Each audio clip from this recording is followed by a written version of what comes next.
Hello and welcome to this tutorial. In this video, I will show you how to add music or audio to your Telegram stories. So let's get started. First of all, open the Telegram app on your phone. Then tap on your profile picture at the bottom. After that, tap on Add a Post.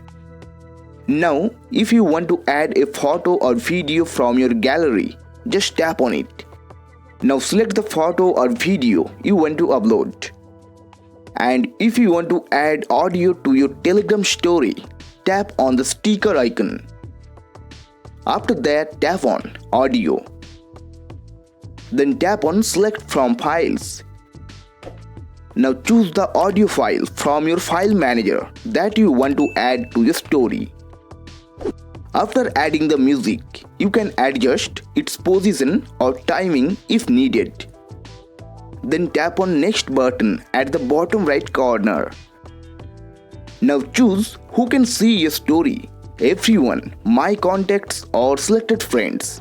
After that, tap on the Post Story button. Now your story will start uploading. Once the upload is complete, your story will be posted successfully. And you can now watch your story from the top of the screen. If this video helped you, please like the video and subscribe to the channel.